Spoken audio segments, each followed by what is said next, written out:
Buenas a todos y a todas. Estamos una vez más en nuestro canal del Secreto del Acero. Somos Cristian Escarcena y yo, Isaac. Y hoy tenemos la oportunidad de entrevistar a una persona que, particularmente me hace mucha ilusión entrevistarle, porque ha sido mi maestro de artes marciales durante más de 15 años. Y no es otra persona que Sihan Germán Carado.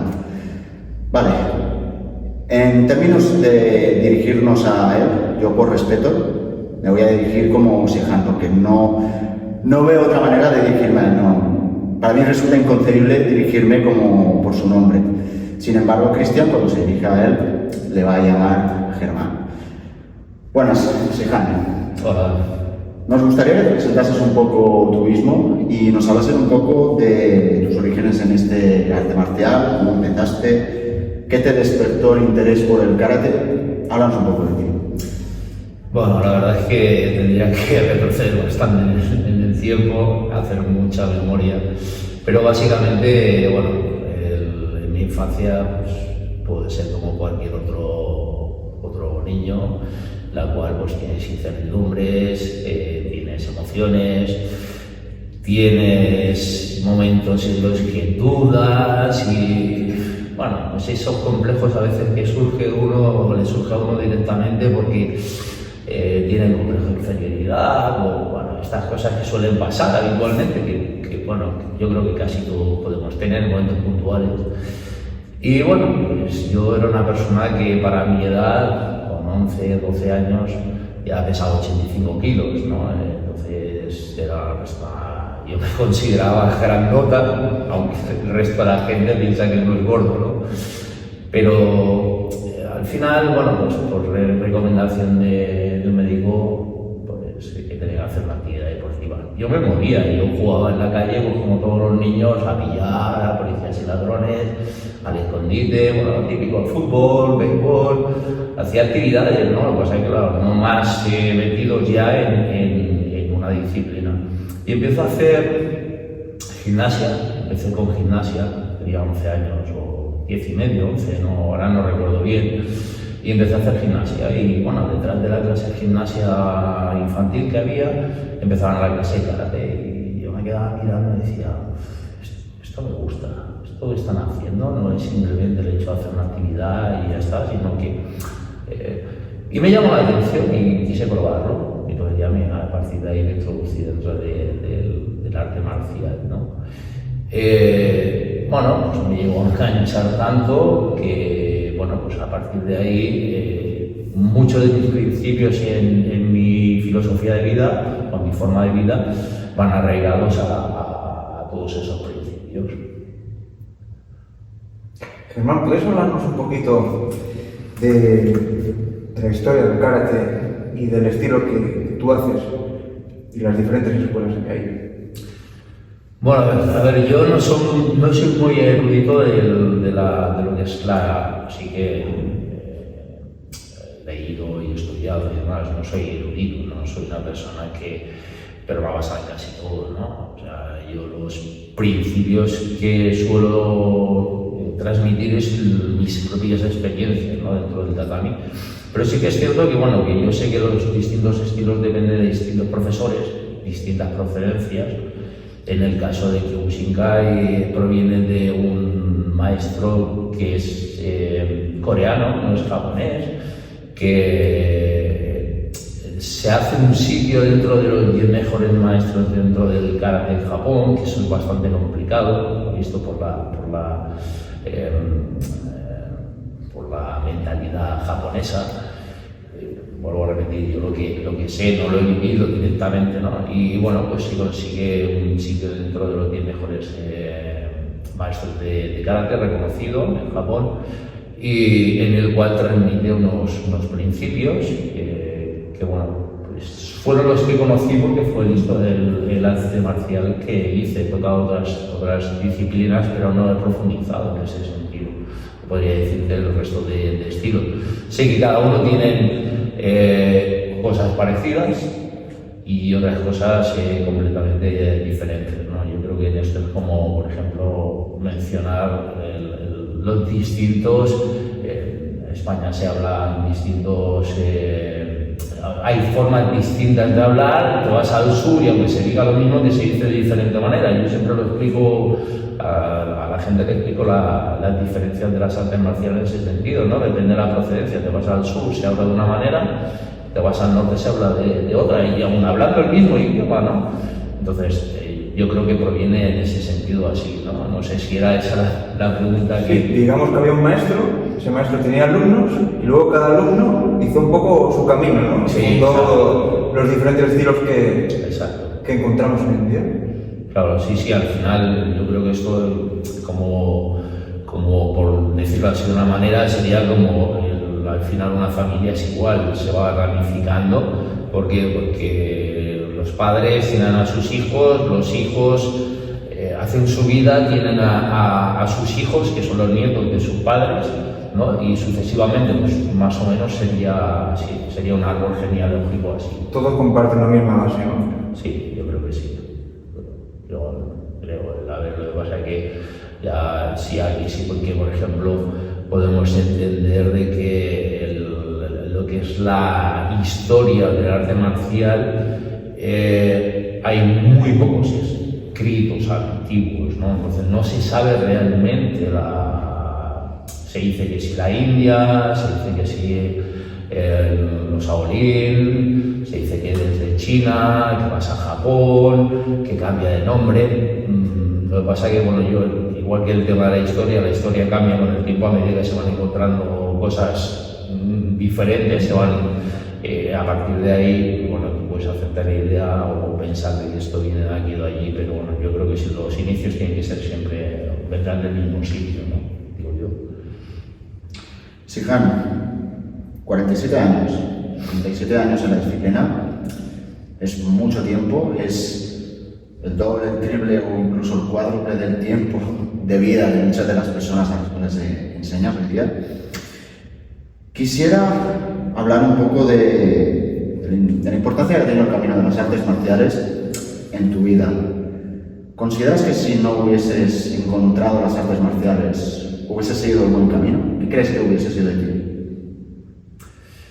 Hombre, a ver, eso sería divagar mucho, porque, bueno, yo no sé lo que hubiese podido ser de mí en ese sentido. Tampoco era una persona que buscase conflictos, ni, por decirlo así de una manera, ¿no? Era una persona más bien reflexiva, ya siendo desde muy joven.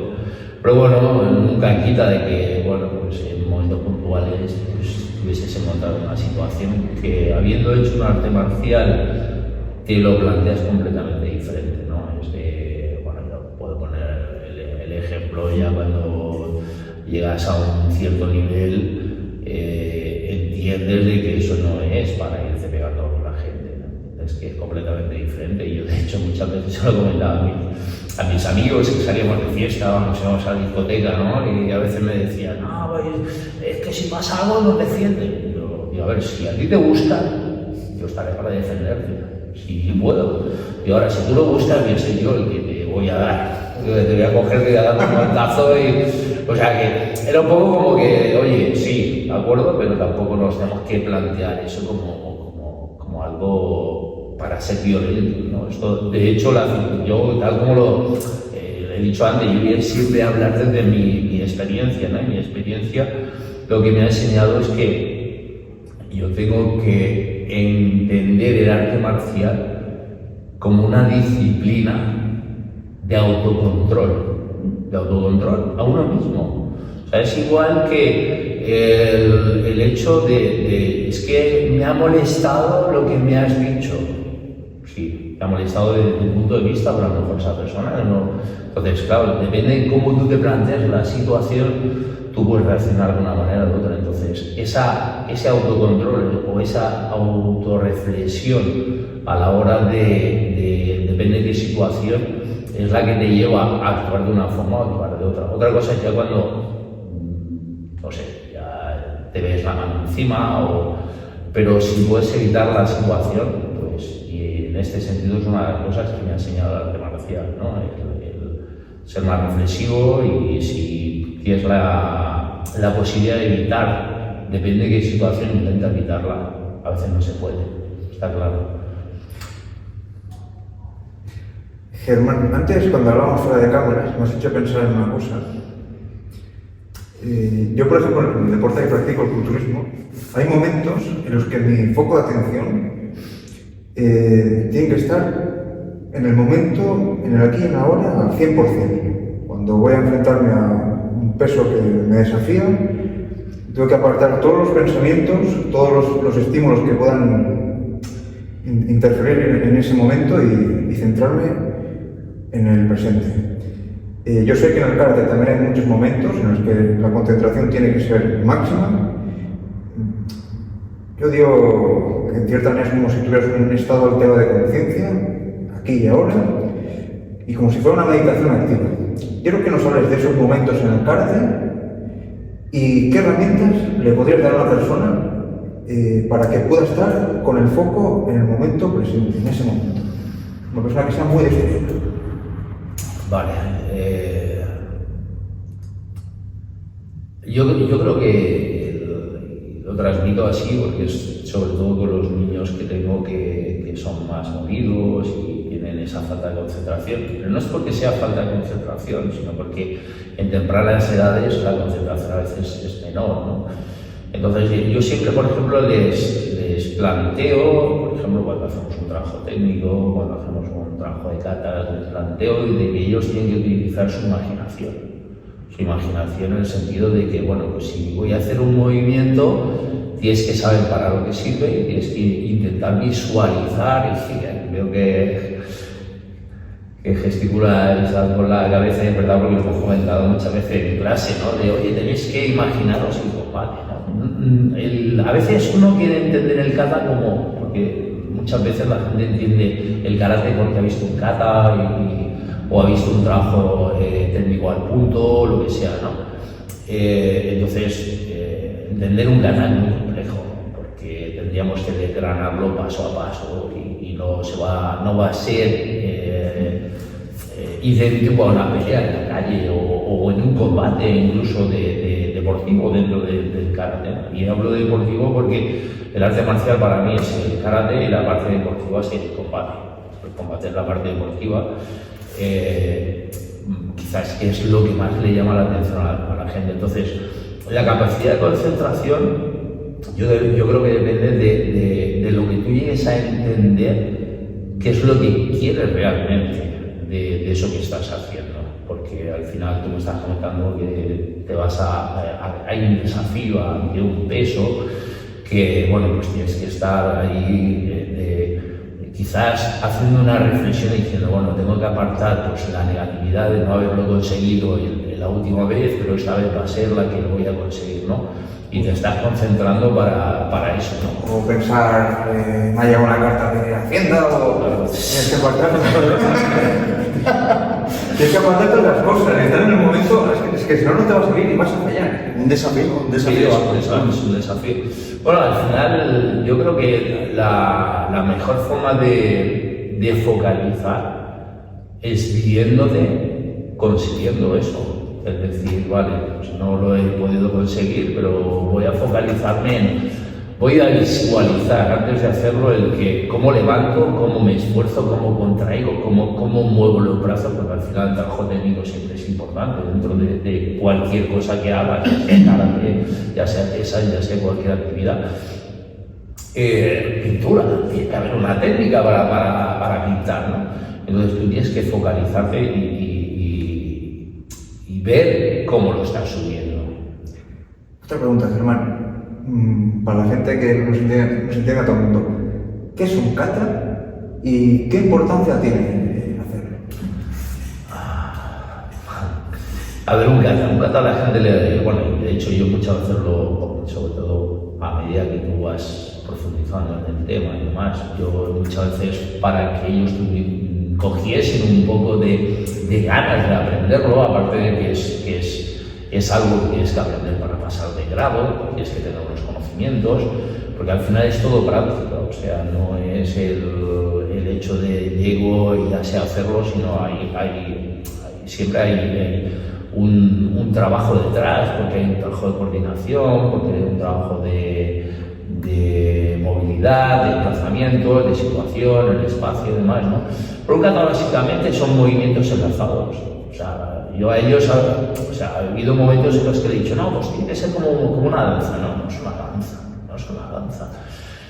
Tampoco es un combate imaginario, aunque también lo intentemos expresar desde ese punto de vista, es un combate imaginario. Sí, podría ser un combate imaginario porque todos los movimientos tienen una aplicación, pero en realidad un kata son movimientos enlazados desde mi punto de vista siempre. Habrá retractores en este sentido que me dirán, no, es que esto no. Desde mi punto de vista, mi experiencia es que son movimientos encadenados que nos enseñan a desplazarnos, nos enseñan a movernos, a hacer técnicas. O sea, yo básicamente siempre he encontrado el karate como es como cuando tú vas a aprender a conducir, ¿no? Cuando no sabes, te dicen esto es para esto, esto es para esto. Nosotros hacemos movimientos sistemáticos porque lo hemos aprendido, pero hay movimientos que no sabemos hacer porque no lo hemos trabajado.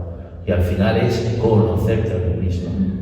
Es conocerte a ti mismo. O sea, este movimiento, vale, aquí, el primer día no te sale, el segundo tampoco, pero cuando llevas ya un tiempo dices, vale. A la hora de aprender un kata, al principio cuando empiezas a aprender un kata, te cuesta mucho el memorizarlo, el asimilarlo, pero ya cuando llevas mucho tiempo trabajando, aunque sea un kata que tú no has hecho nunca en tu vida, lo estés aprendiendo, lo asimilas más rápido. Igual en una tarde asimilas ese kata, cuando al principio te cuesta meses. Vale, entonces, ¿qué has ganado? Has ganado capacidad de retención, has ganado capacidad de coordinación, has ganado capacidad de comprensión. Entonces, son cosas que realmente no lo consigues de un día para otro ni de una hora para otra, ¿no? Y teniendo en cuenta de que, por ejemplo, el trabajo de coordinación, que es fundamental en las artes marciales, yo creo que no solo en las artes marciales, sino en casi todas las actividades deportivas, es muy desagradecida, porque tú aprendes a hacer un movimiento, y tú piensas, mira, ya me sale, ¿no? Y te lo cambian, ya no de pie con bola, ¿no? Es muy desagradecida en ese sentido, porque lo mismo te sube como te pega el bajón, ¿no? Fíjate, me han cambiado y esto siente por lo mismo, ¿no? Porque hacíamos trabajo de coordinación y decía, ahora lo vamos a cambiar, ¿no? Y es que todo decía, ahora que lo hemos cogido, ahora me lo cambia, ¿no? Para una persona más joven o adolescente, no te puede decir, ¿yo para qué quiero hacer esto? O sea, tú, una persona más mayor, un poco más lúcida, digamos, lo va a entender mejor. Sí, es algo muy típico. Es algo claro, muy yo creo que es muy típico eso. Una persona... Muchos ya lo sabes, se va a empezar. Si sabías que esa tarde, sabías que iba a haber trabajo técnico, trabajo de katas, muchos ya ni se presentaban, no, yo voy a pelear. Entonces, claro, hay gente que quizás por edades tempranas, porque no tienen algo dentro, no logran entender la importancia de ese trabajo de las katas. ¿Cómo se lo hace ver a ese tipo de personas? La verdad es complicado hacerle ver. Bueno, de hecho yo lo que hacía es que nunca, cuando me decían sistemáticamente lunes, miércoles y viernes, lunes técnicas, miércoles katas y el viernes combate. Yo lo mismo hacíamos combate el lunes que por lógica es mejor un viernes porque luego tienes el fin de semana para recuperar, ¿no? Yo sistemáticamente ya cuando veía que me daba cuenta, ¿no? Decía, mira, hoy viernes está todo el mundo y el lunes falló mucha gente, ¿no? Y cuando metes el combate el viernes, o sea, el lunes, y se enteran el lunes, entonces vuelven a venir, ¿no? Y te das cuenta, ¿no? Realmente. Es complicado porque, claro, yo creo que, en mi punto de vista, vivimos una sociedad en la que lo queremos todo rápido, lo queremos todo ya, ¿no? Entonces, el aprendizaje no es de marcial, es lento, no es tan rápido como uno piensa, ¿no? Entonces, te encuentras de que a veces tienes que dar muchas más técnicas de las que se pueden asimilar, pero no es porque queramos aprender, simplemente porque queremos conocer de todo, ¿no? ¿Tú ves diferencia en ese aspecto? No digo que sea ni mejor ni peor, entre los alumnos de ahora y los de hace 30 años, que repito, no es que sea ni mejor ni peor otros, pero los ves con esa misma capacidad de atención, de querer aprender, Es cíclico y aparte de cíclico depende porque, bueno, yo al final te vas dando cuenta, por ejemplo, de que dentro de esos cambios siempre es como el yin y el yang, ¿no? Dentro de la claridad hay un punto de oscuridad, y dentro de la oscuridad hay un punto de claridad, ¿no? Dentro de ese ciclo en el cual tú ves que hay, siempre te encuentras alumnos que dices, tienes esas ganas, o sea, esa química que tú notas dentro de la clase, ¿no? No hace falta que lo intente convencer, sino que va a querer aprender, ¿no? Tiene esa ansiedad por aprender, ¿no? Y a la hora del tema, porque me he ido antes un poco por la rama, a la hora del tema de lo del kata, yo siempre le digo a mis alumnos que gran parte de la esencia, de la filosofía, de esa transmisión que hay dentro del arte marcial están los katas. O sea, el kata es la base. Y eso que he sido competidor, y además yo siempre lo digo, yo he sido competidor de kumite, a mí lo que me ha tirado ha sido siempre el kumite, pero con el tiempo te das dando cuenta que la esencia del karate, porque el kumite a veces está como reglado dentro del combate, hay unas reglas, hay limitaciones, no hay agarres, no hay... y esto, pues esa parte no es que se pierda, pero sí, como que se deja un poco al lado, ¿no? Y en el kata, ¿no? En el kata tú tienes control, pulsaciones, tienes derribos incluso, que normalmente en el combate deportivo no existe, ¿no? Porque está arreglado y no se permite, con una cierta razón, porque lo que se intenta es proteger la integridad física del competidor. Entonces tú no puedes dejar que sea una alusación, por ejemplo, o que se hagan depende de qué técnicas, porque puede hacer mucho más daño de lo que si se quiere una competición. Es lo que yo percibo desde mi punto de vista. Sí, Hans, bueno, lo digo ante la cámara para que lo sepan. El estilo en el cual enseñas es el estilo de karate Kyokushinkai. Es el considerado estilo de karate más duro, ya por la forma de plantear el entrenamiento, por la forma competitiva. En senior se compite directamente sin protecciones, no se permiten golpes en la cara con los puños. Y hay un lema que es el famoso: si no hay dolor, no es Kyokushin.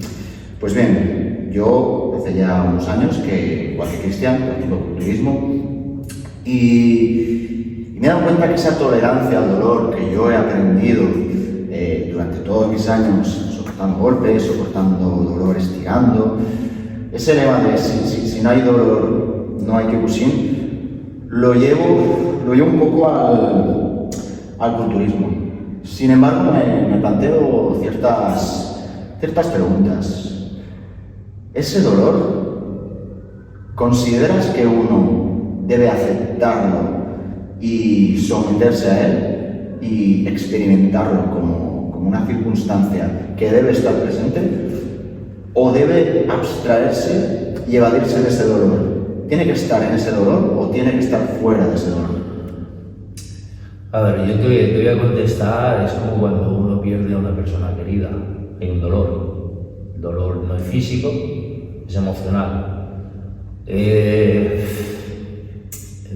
Yo no creo que tengas que extraerte, yo creo que tienes que aprender de esa situación. Para mí es un aprendizaje todo, ¿no? Y es que tenerlo ahí, porque en cierto modo estás recordando a tu ser querido, la persona que quieres o que ya no está y que la recuerdas, y ese dolor pues a veces te hace daño realmente, ¿no? Entiendes que está ahí, pero claro, si no hay eso, no hay ese sentimiento, ¿no? Y pienso que en el entreno es igual, ¿no? Si no llegas a ese punto en el cual digas, esta técnica ha entrado, ¿no?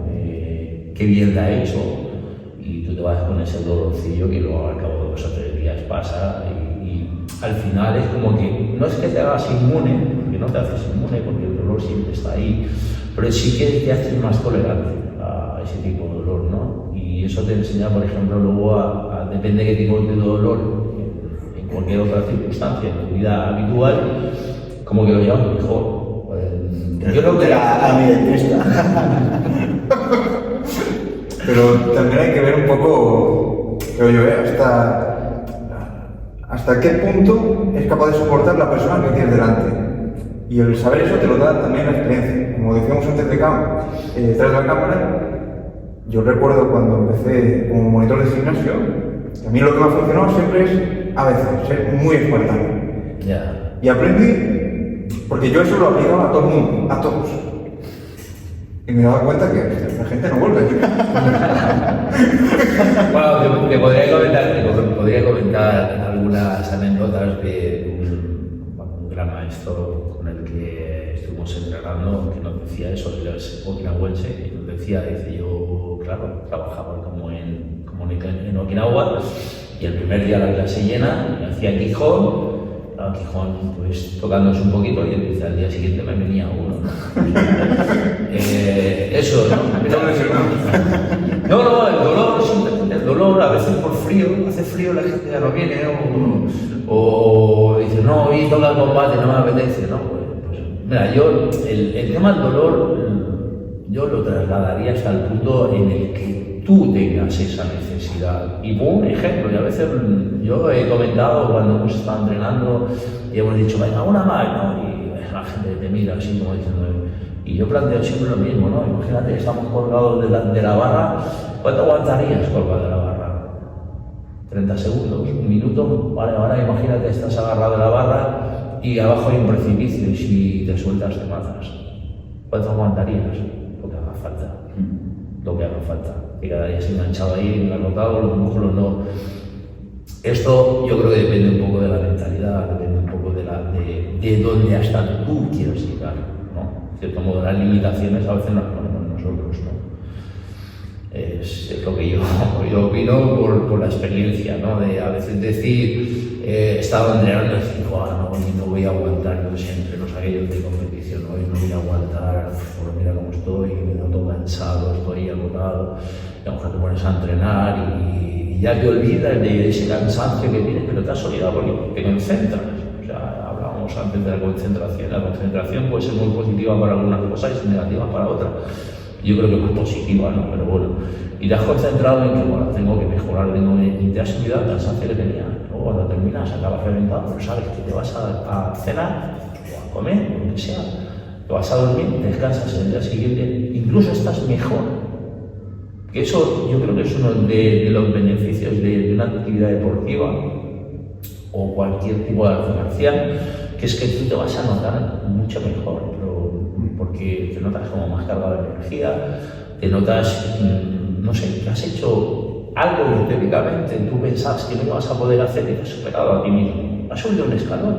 Y yo creo que esto es el objetivo que tenemos que tener cada día, subir un escalón más, y subir un escalón más, y no quedarte ahí.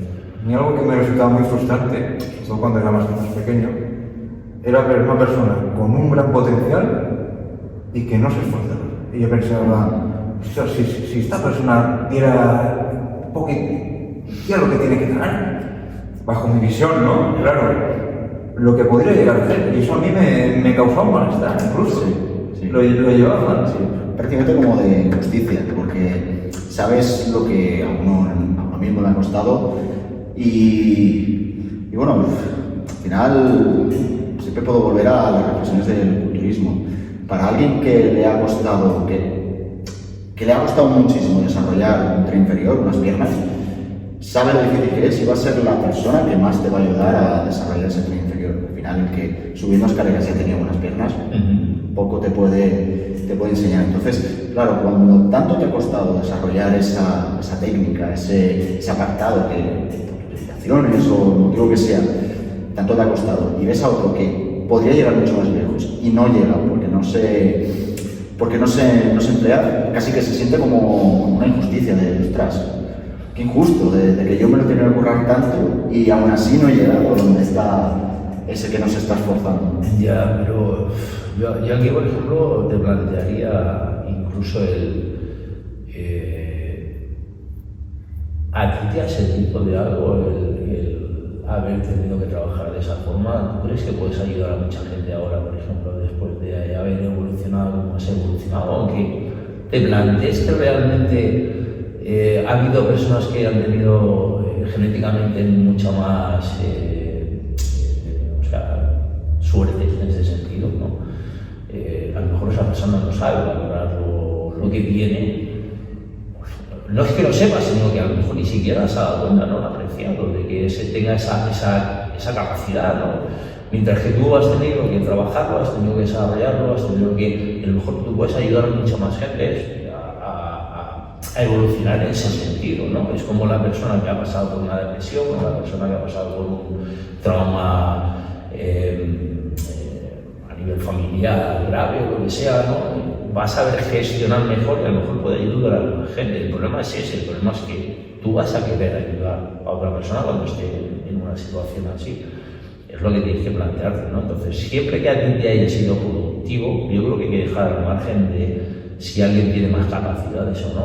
O sea, porque hay personas que tienen muchas capacidades y no saben aprovecharlas porque a nivel emocional a lo mejor no están centrados, porque la mayoría de veces suele ser ya no solo inteligencia, sino a nivel emocional, que a todos nos pasa. Hay momentos en los que uno está descentrado emocionalmente porque le surgen cosas en la vida y al final no llegas a ningún sitio y a lo mejor tienes unas capacidades impresionantes, ¿no? Pero simplemente porque tú no te das cuenta o no has sabido desarrollarlas, ¿no? En ese sentido. Entonces, yo creo que hay que quedarse siempre con la parte de qué productividad me ha dado a mí, no si esa persona tiene más capacidad que yo, sino pues a mí me ha servido, pues yo voy a desarrollarlo, voy a trabajarlo, voy a ponerlo en la práctica, ¿no? Es complicado de verlo, el decir, es que este era mi camino. Es que para que yo estuviera aquí hoy he tenido que pasar por eso. Sí, claro. Un poco en relación con, pues eso, hablamos del arrepentimiento y tal, pero incluso nuestros errores nos han llevado a donde estamos hoy día. Y muchas de las cosas que tenemos hoy día es gracias a que nos equivocamos en ese momento. Entonces, sí que es cierto que quizás es una condición indispensable el pasar por esos momentos, por ese camino tortuoso para llegar a lo que es eso. Sí, no, al final hay que plantearse todo, antes lo decías, como una escuela, ¿no? O sea, es un aprendizaje. Digo escuela para que nos entendamos así rápidamente, pero yo lo veo desde mi punto de vista, siempre, o sea, mi transmisión en ese sentido es desde mi punto de vista, ¿no? Yo intento aprender, antes lo comentábamos, por la cámara, como tú dices, lo estoy introduciendo en el tema en la primera entrevista, pero bueno, lo estabas comentando, que al final el hecho de aprender, de avanzar y mejorar, es algo que uno tiene que estar dispuesto. Si tú piensas que ya no puedes aprender nada, estás perdido. O sea, siempre tienes que, y lo decía, ¿no? Yo a veces aprendo hasta de mis alumnos que llegan nuevos, ¿no? Pero ya no solo del tema de cómo se desplazan, cómo se mueven, porque es instintivo, sino incluso a veces me transmiten esas ganas de aprender, ¿no? Estoy viendo que hay alumnos pues, que llegan, a lo mejor simplemente hacen la actividad porque les gusta, porque quieren trabajar y demás, y otros que realmente te transmiten que realmente lo que quieren es practicar un arte marcial, ¿no? Entonces, el aprendizaje siempre hay que plantearse de que ¿por qué me pasa? ¿O por qué no me pasa? Podríamos debatirlo, ¿no? Es decir, es que me ha pasado esto y me ha tenido que pasar a mí. Bueno, igual tenías que aprender algo en tu camino, ¿no? Por decirlo de una manera. El camino, no digo que lo tengas marcado, pero bueno, esto yo creo que podríamos entrar en un debate un poco mucho más profundo.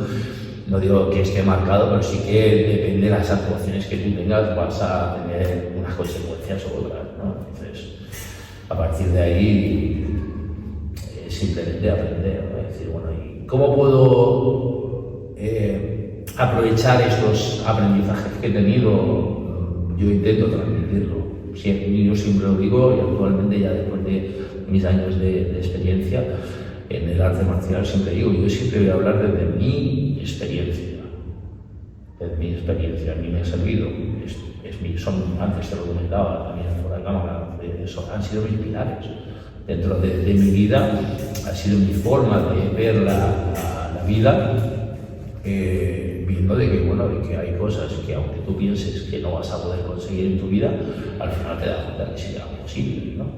Y esto es una de las cosas que creo que en el arte marcial se tiene: el autocontrol, la disciplina, el respeto, la cortesía, todos los pilares fundamentales de las artes marciales.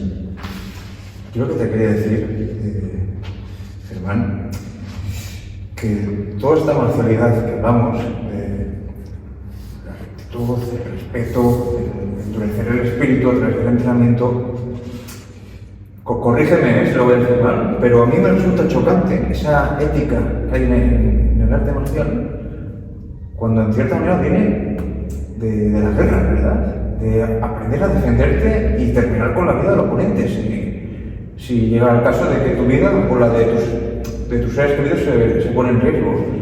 ¿Por qué esa ética detrás de eso? Hombre, yo creo que es un poco, aunque venga de ahí, ya los guerreros eran honorables, ¿no? Aunque se peleasen con otros, o sea, ese respeto se tenía, ¿no? Y aunque le quitasen la vida, seguían teniendo el respeto, ¿no? Me has hecho emplearme al máximo y entonces eran respetuosos, incluso con sus oponentes, ¿no? Yo creo que viene de ahí, ¿no? Es una filosofía japonesa, ¿no? Cuando terminas, antes te lo comentaba, ¿no? Cuando terminas un combate, te peleas con distintos competidores con los que algunos sigo teniendo relación, y es de, aunque no nos veamos en toda la vida, o sea, durante mucho tiempo cuando nos vemos nos damos un abrazo, ¿no? Y nos alegramos de vernos los dos. ¿Pero por qué? Porque hay esa parte honorífica, ¿no? En el combate. Oye, pues mira, tú, en esta competición, pues mira, este es un rookie, por ejemplo, y dices, y está fuerte, está duro, mira que le meto, y es mutuo, ¿no? Y es ese respeto que tienes por la persona con la que te estás peleando, ¿no? Yo creo que nace de ahí, nace en ese sentido, porque al final, cuando haces un combate y te encuentras una persona, como te comentaba antes, ¿no? En un internacional, en la que luego me encontré con el competidor que hice yo la final con él, que me ganó, me quedé segundo y él quedó primero. Y nos encontramos en un europeo que participaba y me pregunta que si voy a competir, y le digo que no, y es como, qué lástima, ¿no? No voy a poder otra vez pelear contigo. Pues lo mismo me quedé yo cuando lo vi, ¿no? ¿Irlandés o era? Irlandés, sí. No sabías hablar el mismo idioma, pero a través de cuatro gestos y... Pero con los gestos fue... Bueno, yo en aquella época me había cortado el brazo, tenía músculo, o sea, tenía puntos internos y todo a nivel muscular. Y bueno, pues le dije, mira cómo estoy, y entonces se le hizo el gesto como diciendo qué lástima, ¿no? Y yo pensé lo mismo, y yo dije qué lástima, ¿no? Bueno, podemos haber encontrado otra vez en la competición. Yo creo que eso es lo bonito de la competición, lo bonito de la parte deportiva, ¿no? Pero no tenemos que olvidar que la filosofía, y luego dentro del tatami, ¿no?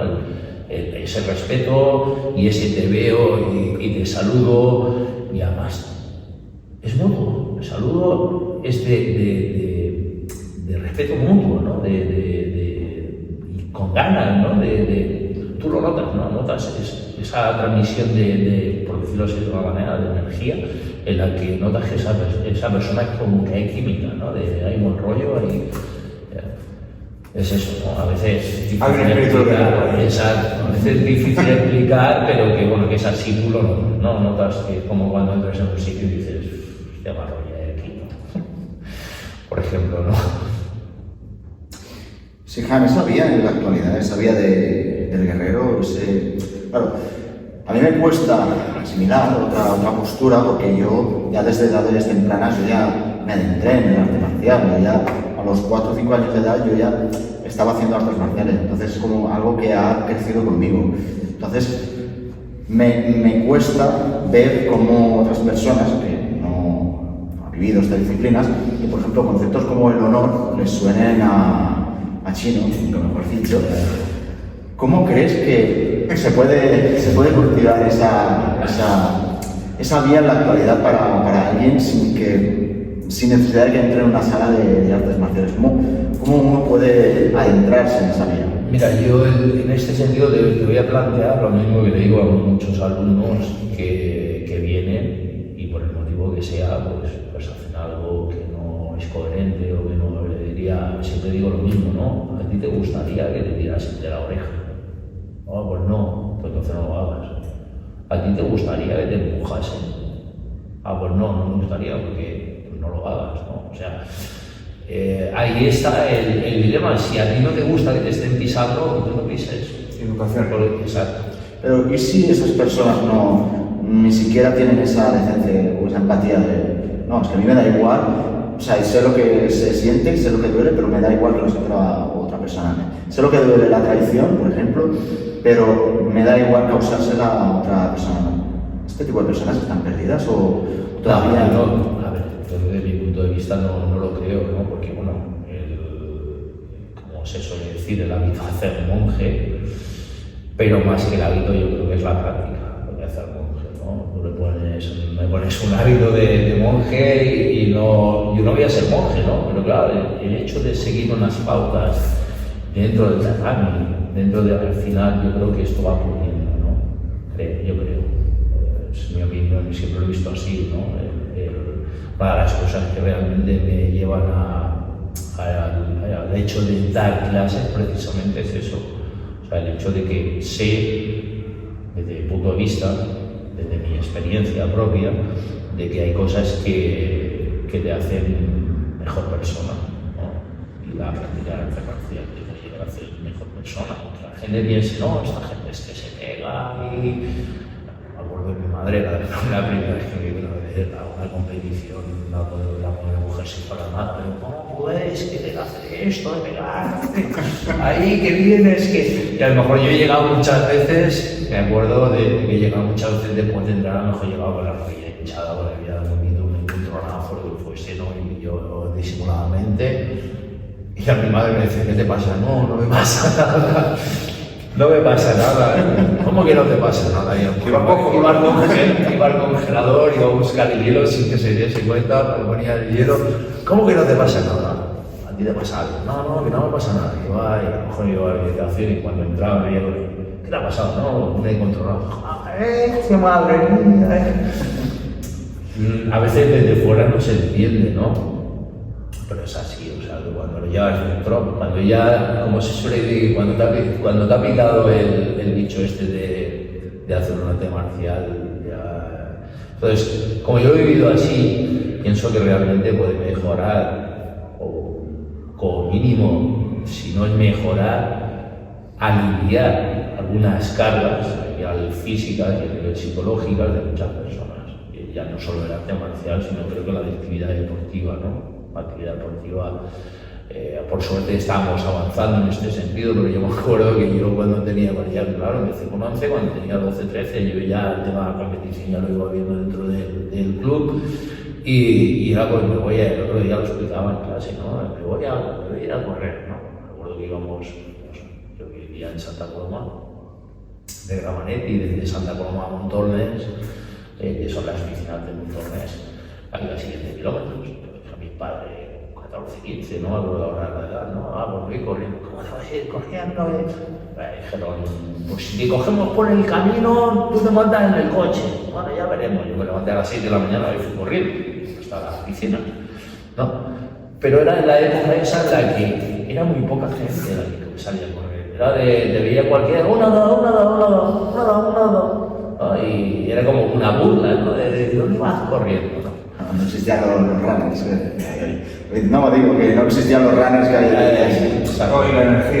Hay una energía dentro de una persona que le mueve a hacer ese tipo de cosas, una especie de necesidad biológica o metafísica, cada uno lo llama como quiera, ¿no?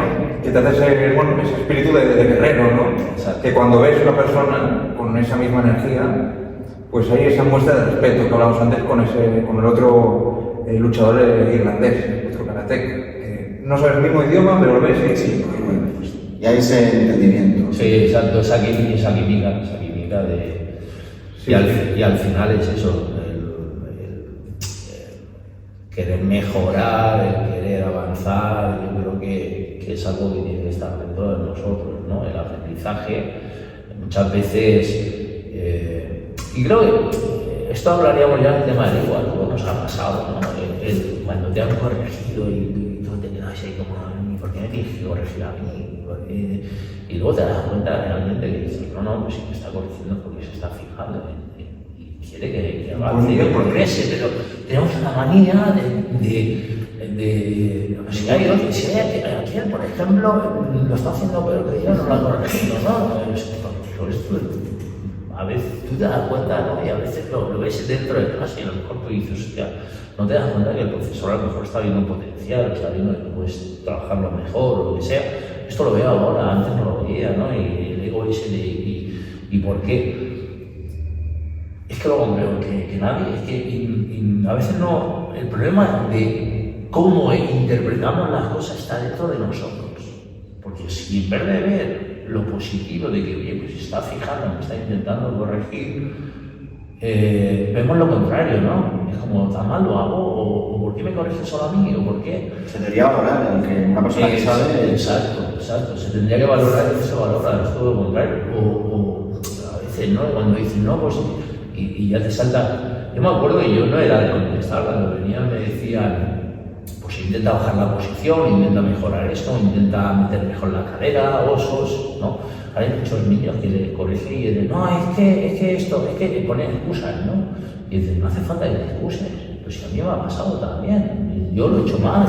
Y yo a veces lo comento en clase, digo, si yo trabajaba peor que vosotros, imaginaros un niño de 11, 12 años con 85 kilos haciendo karate, ¿vale? Yo no era el mejor de la clase, pero intentaba ser el mejor. ¿Qué es lo que intentaba? Yo solo dije, ¿quién es el que mejor trabaja este? Pues voy a intentar trabajar como él. No quiero ser él, yo quiero ser yo, pero trabajando como él, ¿vale? Y marcarte un objetivo, y el objetivo, pero no solo en esto, sino a veces en la vida, ¿no? En todo tu trayecto tienes que tener tus objetivos a corto, medio y largo plazo. ¿Por qué? Porque si tú piensas a largo plazo, igual no te sale nada, ¿vale? Entonces al final te agobias, ¿no? Tienes que hacer pequeños, o sea, cortos, en los que vayas viendo que vas progresando, medio para deciros, mira, estoy llegando más o menos al objetivo que tengo a largo plazo y no te agobies. ¿Qué es lo que nos pasa? Que la mayoría de las veces te pones a entrenar un kata, a aprenderlo, y un kata, una técnica o lo que sea, y cuando la gente ve que no progresa, se agobia. Es un error, porque necesitas tiempo. Es curioso lo que acabas de mencionar, porque yo creo que mucha gente que está en la enseñanza o quiere estarlo, sí que dicen, bueno, para venderse a sí mismos o vender su producto, oye, ¿quieres ser como yo? Mira qué bueno soy, mira qué buen físico tengo, o qué bien lo hago, ¿quieres ser como yo? Tú planteas algo radicalmente distinto, ¿tú quieres ser tú gracias a mí? Yo creo que es una diferencia que da para reflexionar. Justamente lo que hablábamos antes, el maestro tiene que enseñarte el camino que tú escogerías si tuvieras más conocimiento, si fueras más lúcido. No enseñarte el camino que he hecho yo, porque seguramente tú tienes tu propio camino. Yo te enseño el que a mí me ha ido bien y tú coges lo que te vaya bien de lo que te estoy enseñando, ¿no? Pero haz tu propio camino. Justamente lo que comentábamos antes en la cafetería, que me decías, que ha sido alumno mío durante muchos años, pero él al final ha volado del mío y me siento orgulloso, ¿eh? Claro, es que yo creo que eso sería un error, es como no sentirte orgulloso de un hijo que se va de casa, porque quiere hacer su vida, porque quiere, o sea, yo lo asimilo de la misma forma, ¿no? O sea, al final, como se suele decir, cada uno tiene su camino, cada uno tiene su vida, pero no vas a poder estar siempre incluso con los seres queridos, ¿no? Hay veces que puedes tener más contacto, hay veces que puedes tener menos, pero o sea, yo creo que lo bonito de esto, te pongo un ejemplo, yo de la infancia mantengo muy poca relación en este sentido, pero tengo amigos que son de no vernos de años. Hace poco quedamos un día, oye, pues mira, a ver si nos vemos, que hace tiempo no nos vemos. Y es como volver a estar en ese momento de la infancia, ¿no? De, hostia, me acuerdas, no sé qué, esto, lo... Yo creo que eso es lo bonito, ¿no? O sea, es que al final tenemos que entender que cada uno tiene su camino. Entonces, el olvidarte de la gente, yo creo que es lo peor. Te tienes que acordar de la gente como en aquello que tuviste, y si puedes volver a retomarlo, lo vuelves a retomar. Y sin pensar es que no me escribes, que no me llamas, que no, porque él tiene su vida, tú tienes tu vida. Si un día coincidís, pues estupendo, y si no, pues, oye, lo importante es acordarte de esos buenos momentos con la gente que has ido compartiendo, ¿no? Los malos, mejor olvidarlos, ¿no? Los malos, ¿para qué recordarlos? ¿Para qué recordarlos? Mejor recordar los buenos, ¿no? Y en este sentido lo hago en el mismo del tema de la arte marcial. Después de tantos años ha pasado mucha gente y gente que aún me acuerdo, ¿no? De cuando eran niños, a lo mejor ya no los he vuelto a ver, o como me pasó una vez de estar yendo a una competición, luego la competición en Valencia, y paramos con el autocar y se me acerca un chico que me sacaba ya una cabeza, un tío grande y tal. ¿No te acuerdas de mí? Pues no, tío, la verdad, o sea, imagínate, lo había tenido con 5 años, con 5 años y que luego cuando ya entras y dices, hostia, vale, sí, ya, te hace ilusión, ¿no? De la gente, y dice, ¿tú te acuerdas en el colegio PRI? Pues daba clases ahí en un colegio en la calle PRI, y que creo que el colegio se llamaba PRI. Y dice que éramos dos que nos enganchábamos a tus piernas, es verdad, tenían 5 años y me enganchaban las piernas como si fuese un birkiki y yo caminando con ellos en las piernas. Y le digo, sí, dice, pues yo era uno, digo, pues ahora no te enganché las piernas, ¿eh? Y así, bueno, pues son anécdotas que bueno, que luego en el tiempo, ahora mismo las estoy recordando, porque es eso, o sea, se supone que si esa persona viene y te saluda y se acuerda de ese momento, es porque le marcó y sigue practicando karate. Pues estamos hablando del chico ya tendría unos 25 o por ahí, más o menos, ¿no? Bueno, porque ha marcado, ¿no? O sea, ha seguido practicando karate y eso que empezó en un colegio, que es raro que una persona que empieza en un colegio busque un gimnasio o algo, o que sigan, porque los colegios son actividades que son extraescolares y lo mismo hoy hacen karate que mañana hacen ballet, que he pasado, que sí que está bien como fomento, pero no hay una continuidad, que era una de las cosas que yo me planteaba cuando daba clases en los colegios, ¿no? Es que al final no hay una continuidad. Yo lo que quiero es tener esa continuidad en el tema de la enseñanza. Pero bueno, te hace gracia de que alguien se te hace y te diga, oye, ¿te acuerdas de mí? Es como... Es algo grande, ¿no? A mí me llenó muchísimo, ¿no? Claro, que te recuerden eso como una persona que fue un maestro. Sí. Eso vuelve directamente a lo que hablábamos del camino. Quizás esas personas han escogido distintos caminos, pero sigue existiendo como ese vínculo al cual uno puede volver y reencontrarse y compartir pues esos distintos caminos, y no necesariamente por escoger distintos caminos uno se despide de esas personas. Yo te debo decir que yo no practico artes marciales, desde pequeño no sé lo que he hecho, pero todo lo que estás diciendo y a mí me resuena y me encanta.